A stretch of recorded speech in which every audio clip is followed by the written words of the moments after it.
Hello बच्चा party, कैसे हो आप सब? आई होप बहुत बढ़िया होगी और बहुत अच्छे से पढ़ाई कर रहे होगे। तो बेटा आज का जो अपना टॉपिक है वो है how to balance a chemical equation. तो how to balance a chemical equation करने के पहले हम ये जानेंगे कि हम केमिकल इक्वेशन को बैलेंस कर ही क्यों रहे हैं। तो बेटा नाइन्थ में आपने या उसके पहले भी आपने ये कॉन्सेप्ट जरूर सुना होगा, law of conservation of mass के बारे में। क्या कहता है law of conservation of mass? Mass can not be created not be destroy in a chemical equation. आपने जितना मास लिया है आपको रिजल्टेंट में प्रोडक्ट में उतना ही मास मिलने वाला है, राइट। जैसे मैं एग्जांपल लेके समझाऊं कि मैंने एक इक्वेशन लिया है आपके सामने कि मैंने CH4 लिया एज अ रिएक्टेंट और O2 लिया है रिएक्टेंट साइड में। जहां से रिएक्शन को हम स्टार्ट कर रहे हैं, जो भी हम उसको बनाने के लिए लेते हैं उसको हम रिएक्टेंट बोलते हैं, और जो रिजल्टेंट हमको मिलता है, रिजल्ट मिलता है, तो उसको हम क्या बोलते हैं? प्रोडक्ट मिलते हैं। यहाँ पे दो प्रोडक्ट मिले हमको, CO2 और H2। ठीक है, मैंने देखा कि मैंने कार्बन का मास लिया है। ये मास कैसे निकालते हैं अगर आपको आइडिया नहीं है तो कार्बन का मास 12 होता है, हाइड्रोजन का मास 1 होता है, तो 4 हाइड्रोजन है यहाँ पे, तो मल्टीप्लाई बाय 4, ओवरऑल कितना हो गया? 16 ग्राम हो गया, राइट। 16 ग्राम अपना मास हो गया। ऐसे ही मैंने ऑक्सीजन का मास निकाला है 16 इंटू 32, और क्योंकि दो O2 है तो यहाँ पे मल्टीप्लाई बाय 2 कर दिया, तो मेरा मास कितना आया बेटा? 80 kg आया, राइट। अब देखो, रिएक्टेंट में मीथेन और ऑक्सीजन थी और प्रोडक्ट में कार्बन डाइऑक्साइड हाइड्रोजन है, बट फिर भी मास कितना आया? 80 ग्राम ही आया है। तो ये कैसे हुआ? इसका होने का क्या रीजन था? तो बेटा हम सिर्फ एक बात का ध्यान रखते हैं कि नंबर ऑफ एलिमेंट जो है वो सिमिलर होनी चाहिए। नंबर ऑफ एलिमेंट सिमिलर का क्या मतलब है यहाँ पे कि मेरा अगर एक कार्बन इस साइड है तो मेरा उस साइड भी कितना होना चाहिए? एक ही कार्बन होना चाहिए।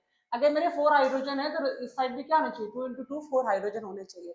अगर मेरा पर एलिमेंट जो नंबर है वो सिमिलर रह गया तो मेरी इक्वेशन जो है वो बैलेंस रहेगी। लेकिन अगर ऐसा नहीं रहा तो ये law of conservation of mass को ओबे नहीं करेगा, और अगर कोई भी equation law of conservation of mass को ओबे नहीं करती है तो वो इक्वेशन इक्वेशन नहीं मानी जाती है। इन अ क्लास 10th बोर्ड में अगर आपने कोई इक्वेशन लिखी है और उसको बैलेंस नहीं किया है तो वो मार्क्स नहीं काउंट होते हैं, उसमें नहीं लिखे जाते हैं। हो सकता है कि आपको हाफ एंड मार्क्स दे दें सिर्फ इक्वेशन लिखने का, but in general unbalance equation को लॉ ऑफ कंजर्वेशन मास का ओबे नहीं माना जाता है। तो कैसे करेंगे? देखो कि हम इक्वेशन को बैलेंस कैसे करते हैं। तो बैलेंस करने के लिए सबसे बेस्ट मेथड जो अपने क्लास 10 एनसीईआरटी में दिया हुआ है वो है हिट एंड ट्रायल मेथड। तो सबसे बढ़िया है, अपने क्लास 10 के सारे इक्वेशन इससे हो ही जाते हैं। ठीक है, तो क्या करेंगे? देखो बेटा, हमें एक रॉ इक्वेशन दी रहेगी, जैसे मैंने इस वाले केस में लिया है iron plus H2O will give Fe3O4 plus H2। ये मेरे पास एक रॉ इक्वेशन आपको दी रहेगी। ठीक है, क्या करना है इसका? तो जब भी कभी हमें कोई भी केमिकल इक्वेशन को बैलेंस करना है बेटा, तो हमें क्या करना होगा? हमें इस तरह जितने भी मेरे टाइप ऑफ एलिमेंट है उनको लिखना होगा, फिर उसके बाद रिएक्टेंट साइड में उनका नंबर कितना है वो लिखना होगा, और देन प्रोडक्ट साइड में उनका नंबर कितना है उतना लिखना होगा। कैसे लिखते हैं? पहले लिखेंगे मेटल के बारे में, फिर लिखेंगे नॉन मेटल के बारे में, फिर ऑक्सीजन के बारे में, फिर हाइड्रोजन के बारे में, अगर ये सब सीक्वेंस में प्रेजेंट है तो। पहले हम बात कर लेते हैं आयरन के बारे में। ठीक है, आयरन मेरा प्रेजेंट है, उसके बाद कोई और नॉन मेटल नहीं है, ऑक्सीजन प्रेजेंट है और हाइड्रोजन प्रेजेंट है। ये ठीक है, लिख लिया मैंने नंबर।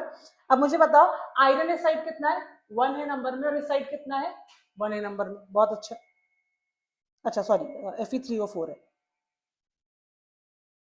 Fe3O4। ठीक है, यहाँ कितना है? यहाँ नंबर में 1 है, यहाँ नंबर में कितना है? 3। गुड। ऑक्सीजन कितना है यहाँ पे? ऑक्सीजन देखो 1 है। अच्छा एक बात याद रखना, जैसे ये लिखा हुआ है ना H2O, तो ये कुछ नहीं है तो यहाँ पे 1 माना जाएगा। ठीक है, बैलेंस करते समय भी आपको क्या ध्यान रखना है मैं आपको बताऊंगी। तो यहाँ पे क्या है? ये 1 है। ठीक है, इस तरफ कितना है? यहाँ पे देखो ये O4 लिखा हुआ है, तो यहाँ पे कितना हो जाएगा? 4 हो जाएगा। ठीक है, और अपना हाइड्रोजन कितना है? इधर 2 लिखा हुआ है, तो इधर भी कितना है? 2 है। बहुत बढ़िया, अपना हाइड्रोजन जो है वो बैलेंस है। ठीक है, तो हमको किस पे ध्यान देना है? सबसे पहले बैलेंस करते समय ध्यान रखना है कि पहले मेटल को बैलेंस करते हैं, फिर हम नॉन मेटल को बैलेंस करते हैं, देन अपना ऑक्सीजन बैलेंस होता है, और देन अपना हाइड्रोजन बैलेंस होता है। ऑक्सीजन हाइड्रोजन जो भी सीक्वेंस में आपको दिया हो सकता है दो में से कोई एक ही दिया हो। तो पहले भैया मेटल कौन है? अगर आपको ये समझ में नहीं आता है कि मेटल नॉन मेटल कैसे पहचानेंगे, तो आप मेरे को एक बता देना, मैं उस पर एक वीडियो जो है बना दूंगी कि मेटल नॉन मेटल कौन से होते हैं, पीरियोडिक टेबल में आपको आइडेंटिफाई करवा दूंगी। फिलहाल आज के लेक्चर में आपको बताती रहूंगी कौन सा मेटल है कौन सा नॉन मेटल है। आयरन अपना एक मेटल होता है। ठीक है, इसको बैलेंस करना है। अब बेटा जब भी कभी हम बैलेंस करने जाएंगे तो आपको सबसे पहले एक बात ध्यान रखना है कि जब भी कभी आप पहली बार बैलेंसिंग कर रहे हो ना, तो आप ये कर लो, डब्बे बना लो। डब्बे क्यों बना लो उसका रीजन बताती हूँ। जैसे मैंने बोला कि आप ना O का अमाउंट क्या है डबल कर दो। ठीक है, आपने O का अमाउंट डबल करने के लिए हमने बोल दिया मैंने ये कर देना है, मैंने वो क्या अमाउंट डबल? नहीं, ये गड़बड़ है, क्योंकि अगर आप H2O लिखते हो तो ये हो जाएगा बेटा आपका वाटर। ठीक है, लेकिन अगर आप H2O2 लिखते हो तो this is hydrogen peroxide, this is hydrogen peroxide. और पानी का रोल सबको आपको पता ही है क्या होता है, पानी जल ही जीवन है, और हाइड्रोजन पेरोक्साइड एक केमिकल होता है, आप उसे जल ही जीवन की तरह ट्रीट नहीं कर सकते हैं। तो बेसिकली एक टू इधर से उधर करने में, बेसिकली टू क्या होना चाहिए, इधर लगना चाहिए था, लेकिन आपने टू कहाँ लगा दिया, इधर लगा दिया, ब्लेंडर हो जाएगा। हालांकि आप कॉपी में ऐसा कर सकते हो, रियल में H2O2 या H2O में टू लगा ही नहीं सकते कि आप, हम तो बनेंगे साइंटिस्ट, हम H2O में टू लगा के पेरोक्साइड बनाएंगे, राइट। तो आप कॉपी में कुछ भी जो मर्जी आप ब्लेंडर करो, लेकिन ये ब्लेंडर नहीं करना है। तो आपको बैलेंसिंग के समय क्या करना है, ये बॉक्स बना लेना है। अब आप जो भी नंबर बढ़ाओगे ना, इन बॉक्स के बाहर ही बढ़ाओगे, इन कंपाउंड बने हुए कंपाउंड को आपको टच नहीं करना, कोई नया कंपाउंड अपने एंड से नहीं बनाना है, गलत हो जाएगी इक्वेशन। तो मुझे अगर इसको मल्टीप्लाई बाय 3 करना पड़ेगा, तो मैं क्या करूंगी, मल्टीप्लाई बाय 3 कर दूंगी। समझ आ गई बात। अपना आयरन जो है वो हो गया 3, ऑक्सीजन कितना करना है, मेरे पास 1 है, सिंपल है, 1 इंटू 4 करेंगे। अगर मैं रिएक्टेंट साइड में चीजें ऐड कर रही हूँ तो रिएक्टेंट साइड में लिखूंगी, प्रोडक्ट साइड में मल्टीप्लाई कर रही हूँ तो मैं प्रोडक्ट साइड में लिखूंगी। मैंने रिएक्टेंट साइड में ऑक्सीजन को 4 किया है, तो मुझे यहाँ क्या लगाना पड़ेगा, 4 लगाना पड़ेगा। मैंने लगा दिया 4। अब ध्यान से देखो, मेरा ऑक्सीजन और आयरन तो बैलेंस हो गया है, लेकिन बाय डिफॉल्ट मेरा हाइड्रोजन भी क्या हो गया है, उसके आगे भी 4 लग गया, तो मुझे इसके आगे भी 4 लगा देना पड़ेगा। तो वो 4 हुआ है, तो मुझे भी 4 करना पड़ेगा। तो 2 मल्टीप्लाई बाय 4 किया, तो मुझे क्या करना पड़ेगा, ये 4 लगाना पड़ेगा। ये लगाया और मेरी इक्वेशन जो होती है बैलेंस हो गई। आई होप ये क्लियर होगा आपको। ठीक है, एक दो एग्जांपल और देख लेते हो। तो हमारी रॉ इक्वेशन क्या बन गई है, रॉ इक्वेशन बन गई है 3 आयरन प्लस 4H2O। ठीक है, क्या बना अपना, Fe3O4 प्लस 4H2। ये एनसीईआरटी की आपकी इक्वेशन का पूरा सॉल्व दिया हुआ है, और अक्सर इक्वेशन पूछी जाती है। ठीक है, अपन एक दो एग्जांपल और कर लेते हैं थोड़ी प्रैक्टिस के लिए। इतने बहुत सारे एग्जांपल दिए हुए हैं, आप इनको ट्राई कर सकते हो। और कोई भी डाउट है तो मुझे कमेंट सेक्शन में बिल्कुल बता सकते हो, मैं उसका इंडिविजुअल एक्सप्लेन करके वीडियो बना दूंगी। और आप चाहो तो आंसर भी डाल सकते हो इस पर, ताकि मैं क्रॉस चेक कर सकूं कि आपने सही किया कि नहीं किया। हालांकि अब तो चैट जीपीटी है, सही बता देगा आपको। ठीक है, Mg+N2, थोड़ा इसको देखने में डरावना सा लग रहा है तो मैं ये ले रही हूँ, बल्कि आप देखोगे कि सबसे आसान है इसको सॉल्व करना। कैसे बेटा, अगर मैं इधर एलिमेंट लिखती हूँ और मैं इधर रिएक्टेंट को R और प्रोडक्ट को P लिख देती हूँ, शॉर्ट में चलेगा। मेरे पास दो ही एलिमेंट है यहाँ पे, मैग्नीशियम और नाइट्रोजन। ठीक है, रिएक्टेंट साइड में मैग्नीशियम कितना है, 1 है, इधर 3 है, बहुत बढ़िया, लगाया 3 लगाया। नाइट्रोजन कितना है बेटा, इधर 2 है और इधर 2 है, बहुत आसान, ये तो हो गया।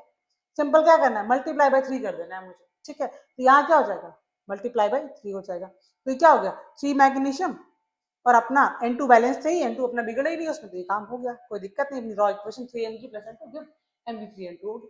ठीक है, अब अपना एक इक्वेशन देखो, आपके न्यूमेरिकल सॉरी क्वेश्चन कुछ ऐसे भी आ सकते हैं कि आपको स्टेटमेंट दे देगा, स्टेटमेंट से पहले आपको मॉलिक्यूलर फॉर्मूला का कन्वर्जन करवाएगा, एंड देन वो इक्वेशन को बैलेंस करवाएगा। तो अगर आपको इसमें कोई दिक्कत आती है तो मैंने एक वीडियो बना रखा है, how to make a chemical formula using balancing, आप वाला देखो, आपको केमिकल फॉर्मूले बनाने आ जाएंगे, फिर आप वहां कन्वर्ट करके इक्वेशन रख सकते हो। फिलहाल अभी मैं आपको केमिकल फॉर्मूला बना के दिखा देती हूँ। मैं इसका एक बढ़िया सा एग्जांपल करती हूँ जो आपकी एनसीईआरटी में दिया हुआ है, और एनसीईआरटी की क्लास 10 की एक्टिविटी आपको ध्यान रखनी, क्योंकि बोर्ड अगर आप पेपर देखेंगे, जैसे मैं बोर्ड के क्वेश्चन भी करवाऊंगी, तो केमिस्ट्री की एनसीईआरटी के बहुत सारे एक्टिविटी के क्वेश्चन आते हैं। तो केमिस्ट्री में तो एनसीईआरटी मस्ट है करके जाना। उसका एक क्वेश्चन यहाँ पे दिया हुआ है, व्हाइट पे कलर बदल लेती हूँ मैं, थोड़ा पिंकी पिंकी कर लेती हूँ। ठीक है, तो क्या दिया हुआ है अपना, ये मैं सी वाला करके दिखा रही हूँ आपको, lead nitrate which is PB NO3 का होल ट्वाइस।